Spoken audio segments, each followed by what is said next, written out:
Querido amigo, hoje temos como alvo estudarmos o capítulo 5 do livro das profecias de Oséias. Vamos estudar Oséias 5, 1 a 15. Nesse texto percebemos uma continuação do tema do capítulo 4, mas aqui se enfatiza mais o castigo que viria como resultado do pecado, da infidelidade do povo e dos seus líderes. No capítulo 4, a mensagem tirou de foco a família de Oséias, embora essa família continue como pano de fundo da mensagem por todo o restante do livro. Mas agora, no capítulo 5, Deus volta a falar sobre a sua relação com o povo de Israel. E nesse capítulo, então, vamos encontrar novamente uma condenação aos pecados do povo. O título para esse capítulo é o seguinte: uma pequena sentença, os limites de Deus. É uma pequena, mas uma profunda e grave sentença. Anote aí se você tiver condições. Oséias 5, 1 a 15, o título é Os limites de Deus. Ao analisarmos esse capítulo, verificamos que Deus reprova os sacerdotes, reprova o povo e reprova os nobres até. Esses tinham apanhado as suas vítimas como se fosse numa rede ou num laço usado para pegar pássaros. Deus os condenava. Deus os julgava. Por quê? Porque os crimes eram excessivos e o castigo seria adequado aos crimes. Veja só, havia o espírito de prostituição que os dominava, dificultando qualquer tentativa de voltar, de retornar para Deus. E havia também um outro grave crime.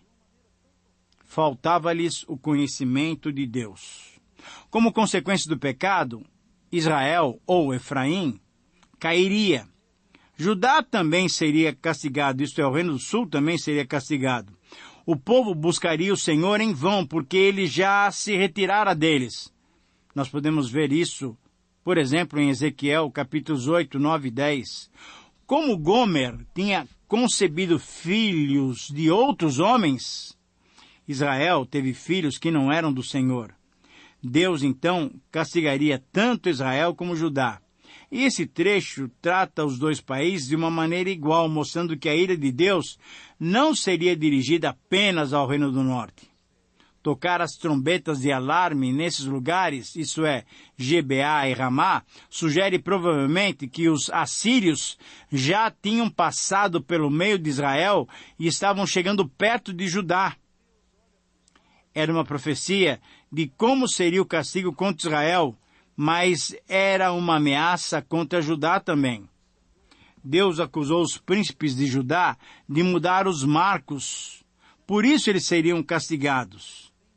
Não haveria como escapar do castigo de Deus.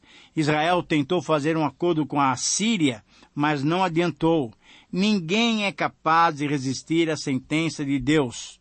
Por isso temos que lembrar que Deus tem estabelecido limites, claros limites, tanto para o seu povo como para as outras pessoas. E assim, o princípio que esse texto nos oferece pode ser visto nessa frase. Todo ser humano tem que saber que Deus tem limites claros que, se ultrapassados, acarretam sérios dissabores para os pecadores. Eu repito, esse é o princípio que nós encontramos no capítulo 5 do livro de Oséias. Todo ser humano tem que saber que Deus tem limites claros que, se ultrapassados, acarretam sérios dissabores para os pecadores.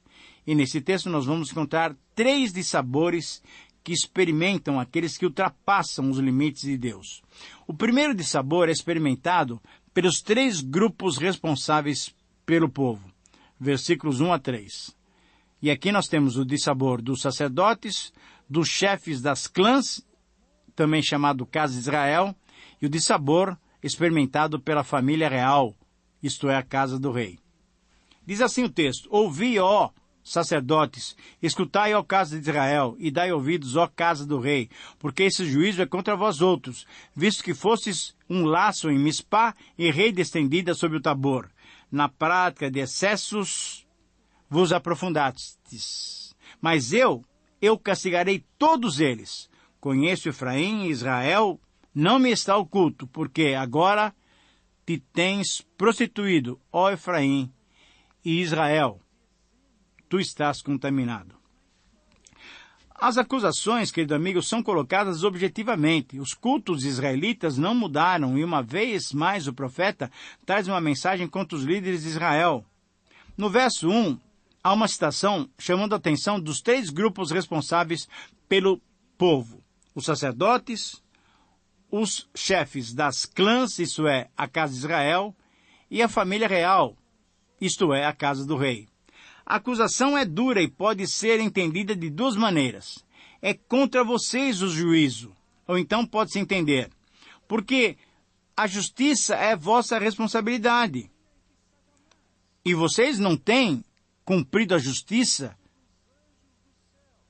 É provável, então, que Oséias deixe esse duplo sentido, demonstrando que aqueles que deveriam exercer a justiça nas suas diferentes áreas de responsabilidade, de atividade, agora sofreriam o juízo porque tinham sido negligentes. Por isso, o juízo é contra eles. Essa negligência é evidenciada no uso de 3 metáforas: laço ou armadilha, rede e fossa. O propósito dessas metáforas é acusar os líderes de perseguir ao invés de proteger e ajudar o povo. Mispá e Tabor eram centros de cultos de Israel. Essas cidades ou regiões foram citadas pela evidência de que em qualquer lugar de adoração ou governo, esses líderes faziam o povo errar por meio de sincretismo e com cultos da fertilidade. O resultado é que os líderes indisciplinados iriam experimentar também a disciplina do Senhor. Deus mesmo os castigaria. A estrutura do verso 3 nos dá um exemplo do paralelismo hebraico, do paralelismo sinônimo, porque Israel e Efraim significam o mesmo reino do norte. Claramente, Deus disse que não era possível negar a culpa dos cultos sincréticos, pois nada está oculto aos seus olhos. A nação estava prostituída e contaminada. Querido amigo, que situação terrível enfrentaram esses líderes. Não tinham desculpas diante do Senhor.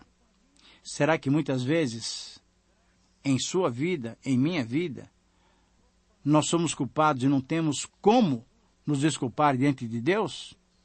Por isso, o segundo dissabor é experimentado pela exposição dos motivos do julgamento. Versículos 4 a 7. Vai haver dissabor porque não reconhecem a Deus. Vai haver dissabor porque o orgulho os impede. Há dissabor porque o espírito de prostituição está nas suas vidas. Há dissabor porque não encontraram o Senhor. Há dissabor porque tropeçam no seu próprio pecado. Versículos 4 e 7. Eu leio para você. O seu proceder não lhes permite voltar para o seu Deus, porque um espírito de prostituição está no meio deles, e não conhecem o Senhor. A soberba de Israel abertamente o acusa. Israel e Efraim cairão por causa da sua iniquidade, e Judá cairá juntamente com eles. Esses irão com seus rebanhos e o seu gado à procura do Senhor, porém não o acharão. Ele se retirou deles. Aleivosamente se houveram contra o Senhor, porque geraram filhos bastardos. Agora, a festa da lua nova os consumirá com suas porções. A liderança da nação estava sendo acusada desses 5 erros: espírito de prostituição, desconhecimento de Deus, orgulho como padrão de vida, procura inútil pelo Senhor e o tropeçar no próprio pecado. Nos cultos de fertilidade, Israel andava com seu rebanho e gado buscando o Senhor. Buscar o Senhor significa andar de um lado para o outro pedindo ajuda de Deus, mediante ritos religiosos, porém sem arrependimento verdadeiro, sem mudança de vida. Então, ao invés de atendê-los, Deus tinha se afastado deles. No verso 7, temos o anúncio das consequências. Tinham traído o Senhor, guiando o povo aos Baalins, mostrando-lhes que todos os bens que eles tinham eram benefícios de Baal e não do Senhor. Então, qual seria a consequência? não haveria consequência mais dura. A consequência seria a destruição. A própria festa da lua nova os consumiria, significando provavelmente que o castigo viria dentro em breve, talvez no próximo mês, na mudança da lua. Pelos pecados praticados, o exílio se aproximava rapidamente. O terceiro dissabor é experimentado pelos resultados da falta de arrependimento, versículos 8 a 14 e 15. Primeiro, haveria o dissabor do anúncio da guerra ao invés da paz, versículos 8 e 9. Haveria o dissabor da desolação da nação ao invés da prosperidade, versículos 10 a 11. E haveria o dissabor do conhecimento de um Deus furioso ao invés de um Deus abençoador, versículos 12 a 14. Eu leio para você esse texto do versículo 8 até o versículo 14. Tocai a trombeta em Gibeá e em Ramá. Tocai e arrebate. Levantai gritos em Bet-Avém. Cuidado, Benjamim! Efraim, tornar-se-á a assolação do dia do castigo. Entre as tribos de Israel, tornei conhecido o que se cumprirá. Os príncipes de Judá são como os que mudam os marcos. Derramarei, pois, o meu furor sobre eles como água. Versículo 11. Efraim está oprimido e quebrantado pelo castigo, porque foi do seu agrado andar após a vaidade. Portanto, para Efraim serei como a traça, e para a casa de Judá como a podridão. Quando Efraim viu a sua enfermidade e Judá a sua chaga, subiu Efraim à Assíria e se dirigiu ao rei principal que o acudisse. Mas ele não poderá curá-los, nem sarar a sua chaga. E agora o versículo 14. Porque para Efraim serei como um leão, e como um leãozinho para a casa de Judá. Eu mesmo os despedaçarei e ir-me-ei embora. Arrebatá-los-ei e não haverá quem os livre. Versículo 15.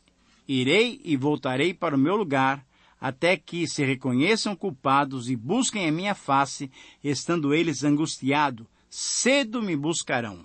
Nesses versos, o profeta se coloca como um atalaia que vigia e faz soar o alarme diante do inimigo que se aproxima. Em Gibeá, tocam a corneta ou chofar, um instrumento feito do chifre do carneiro.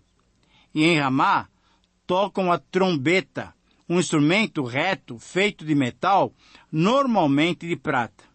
Em Bet-Avém ou Betel, os gritos avisam o povo do ataque iminente. A última frase do verso 8 é um outro alarme. Cuidado, Benjamim! Essa advertência tinha sentido, pois essa era a tribo que ficava na fronteira com o Reino do Norte. Nos versos 9 a 12, o profeta mostra que o inimigo que os atacará será o próprio Senhor. As duas nações, Israel e Judá, são culpadas e Efraim, ou o Reino do Norte, ainda mais. Por quê? Porque tentou se proteger, tentou buscar auxílio na Assíria, buscar que a Assíria protegesse. Então, sofreria as consequências dessa dependência pecaminosa. Deus os castigaria por romperem a aliança. O Reino do Norte seria uma desolação, veja o versículo 9, e a liderança de Judá experimentaria a ira do Senhor, como água derramada sobre eles, conforme o versículo 10. Esses governantes eram culpados por mudarem os marcos, e esse era um pecado, conforme Deuteronômio 27, 17.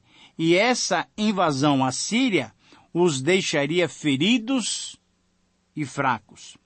Pela primeira vez, depois de 722, quando a Assíria, então, derrotou definitivamente o Reino do Norte, pela primeira vez, Judá se tornou vassalo do Império Assírio. O Reino do Norte perdeu a maior parte do seu território e passou a ser, sabe o quê? Uma simples província assíria, sofrendo grande opressão.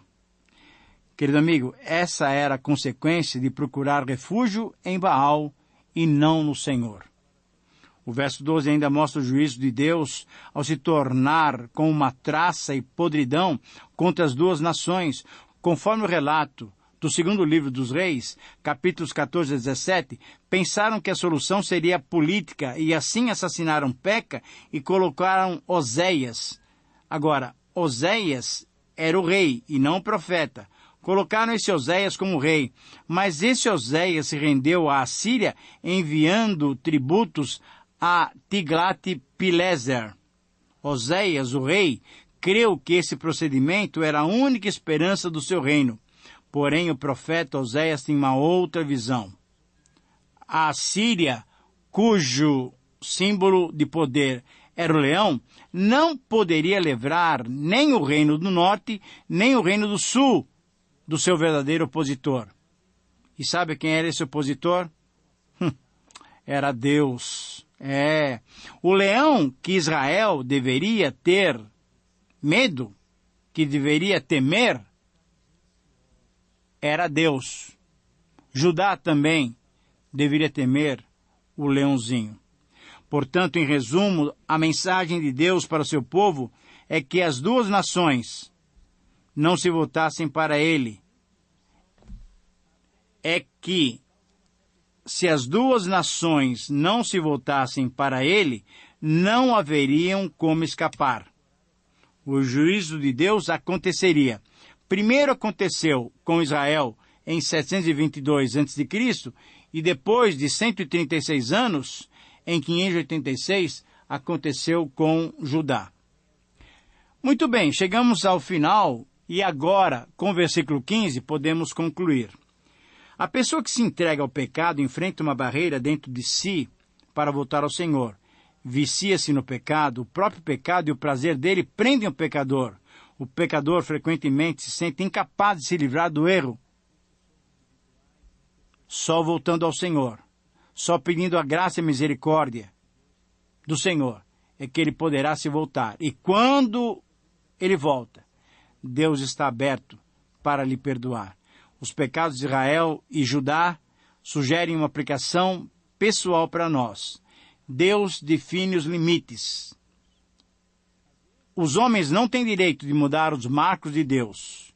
Então, o que precisa acontecer é o reconhecimento do pecado, do erro cometido. E aí, uma volta para Deus. Querido amigo, que Deus te abençoe, que Deus te possa mostrar claramente quais são os seus limites e que você possa voltar arrependido aos braços do Senhor. Lembre-se, o nosso Deus é um Deus rico em perdoar.